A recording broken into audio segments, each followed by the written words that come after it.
नमस्कार दोस्तों, आज हम ऐसे टॉपिक पर बात करेंगे जिसके बारे में आपको पता है फिर भी आप उसमें इस तरह से लगे हुए हैं जैसे कि जीवन ही उसके लिए आया हो। दोस्तों, आज पूरे मन से वीडियो देखना ताकि आपको मालूम चल सके कि आपका टाइम कितना मूल्यवान है और आप ये बिना सोचे समझे अपने टाइम को यूज कर रहे हो, वो भी एक ऐसी मशीन में जिसका कि कोई सार नहीं है।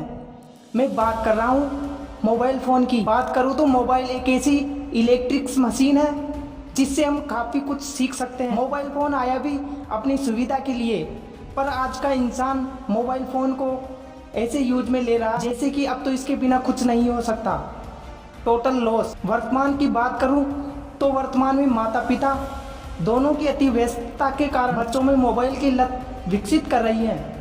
मोबाइल न केवल उनके शारीरिक स्वास्थ्य और समय को बर्बाद कर रहा है, बच्चे के मस्तिष्क को भी विकृत कर रहा है। इंटरनेट के माध्यम से मोबाइल पर अश्लील वीडियो उपलब्ध है जो किशोरों को समय से पहले प्रतिबंधित दृश्य दिखाकर गुमराह करने के लिए काफ़ी हैं।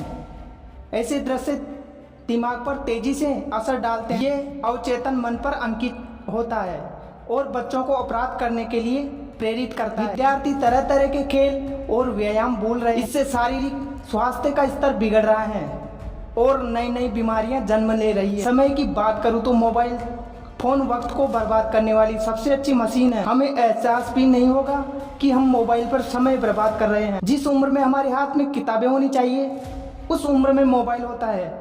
युवा मोबाइल पर गेम खेलने में अपना समय बर्बाद करते हैं और बाकी बचा टाइम वह सोशल मीडिया में बर्बाद करता है। अधिक मोबाइल चलाने से सेहत को नुकसान होता है। लगातार मोबाइल स्क्रीन में देखने से आंखों पर भी बुरा असर पड़ता है।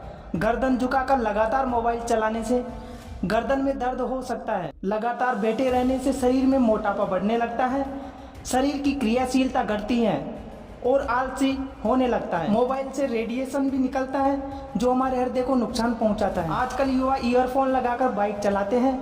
सड़क पार करते समय भी ईयरफोन कान में ही लगे रहते हैं, जिसके चलते हुए लोग सड़क पार करने पर ध्यान नहीं देते।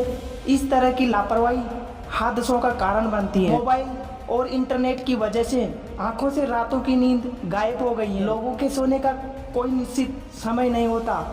लोग रात भर या तो गेम खेलते हैं या फिर मोबाइल में वीडियो देखते रहते हैं। इसी वजह से इन दिन लोगों में अनिद्रा की शिकायत काफ़ी बढ़ गई है और यही हाल रहा तो गारंटेड और बढ़ेगी। नींद की कमी से काम करने की क्षमता पर असर पड़ता है और व्यक्ति अपने जरूरी काम भी नहीं कर पाता। नोटिफिकेशन की घंटी बजते ही लोग तुरंत फ़ोन चेक करते हैं, चाहे अपना कितना भी जरूरी काम क्यों ना कर रहे हो। कुछ लोगों की आदत होती है कि हर 10 से 15 मिनट के बाद फ़ोन ज़रूर चेक करते हैं। फिर एक बार फ़ोन हाथ में आ गया तो क्या क्या नष्ट कर देते हैं ये पता ही नहीं चलता। जैसे पहले छोटी छोटी बातों को याद रखते थे, लेकिन आजकल मोबाइल में लिख लेते हैं। डायरी अब इतिहास का हिस्सा हो गई है। आजकल किसी को अपने परिवार वालों का नंबर याद नहीं रहता क्योंकि लोगों को याद करने की ज़रूरत महसूस नहीं होती। छोटी मोटी गणना करने के लिए मोबाइल का कैलकुलेटर इस्तेमाल करते हैं। पहले वर्ष की महत्वपूर्ण तिथियों को याद रखा जाता था, लेकिन अब याद नहीं रहते। इसलिए मोबाइल फ़ोन के अधिक उपयोग से दिमागी क्षमता कम हो गई है। हम सभी अपने मोबाइल का पासवर्ड, बैंक संबंधी जानकारी आदि मोबाइल में रखते हैं। ये कोई नहीं सोचता कि अगर कोई इसे चुरा ले तो हमें बहुत नुकसान हो सकता है।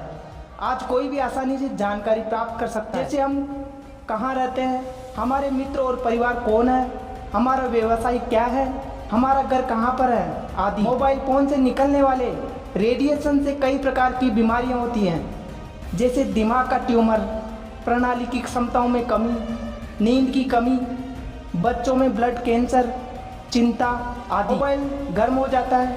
आपको लगता है कि फ़ोन गर्म होने से क्या ही होगा, लेकिन मैं बता दूं कि मोबाइल फ़ोन गर्म होने से आपके शरीर को अधिक नुकसान पहुंचता है। इससे विद्युत चुंबकीय क्षेत्र फ्री रेडिकल की समस्या में इजाफा होने लगता है। मोबाइल फ़ोन को अपनी जेब में रखने से आपकी हड्डियों को नुकसान पहुंच सकता है। यदि आप इसे जेब में रखते हैं तो इससे इलेक्ट्रोमैग्नेटिक किरण का प्रभाव हमारे हड्डियों पर पड़ता है, जिससे इनमें मौजूद मिनरल्स और लिक्विड समाप्त हो जाते हैं और हम बीमार पड़ना शुरू हो जाते हैं। और एक बात और बता दूं कि गर्भवती महिलाओं को इसका उपयोग कम करना चाहिए, क्योंकि इसका प्रभाव गर्भ में उपस्थित शिशु पर पड़ता है। ये खासकर ध्यान देने योग्य बात है। बच्चों को मोबाइल ना दें, क्योंकि बच्चे ही देश का भविष्य हैं। इतना ही दें ताकि वो अपना काम कर सके। और महत्वपूर्ण बातें मैं आपको बता दूं, कृपया जरूरी हैं, ध्यान दें। जब आप कहीं टहलने जा रहे हो तो कृपया मोबाइल ना लेकर जाए। ये बातें छोटी छोटी हैं पर कमाल की हैं। इनको ध्यान से समझोगे तो आपका फायदा ही होगा। खाना खा रहे हो तो मोबाइल को साइड में रखकर खाना खाए। अगर आप काम कर रहे हो तो मोबाइल को कहीं दूर रखें ताकि आप अच्छे से काम कर सको। और ये भी फिक्स करें कि सोने का टाइम ज़्यादा हो ताकि आपकी नींद पूरी हो और आप अच्छा फील करें। और ये भी फिक्स करें कि मोबाइल कम से कम काम में लें। ये थी छोटी छोटी बातें, अगर आप इनको फॉलो करोगे तो मैं दावे के साथ बोल सकता हूँ आपको काफ़ी हद तक मालूम चलने लग जाएगा मोबाइल एडिक्शन कितना खराब है। आप जरूरी होगा जब भी काम में लेंगे। ये था आज का प्रेरणादायी वीडियो को शेयर और सब्सक्राइब जरूर करें। दिल से धन्यवाद।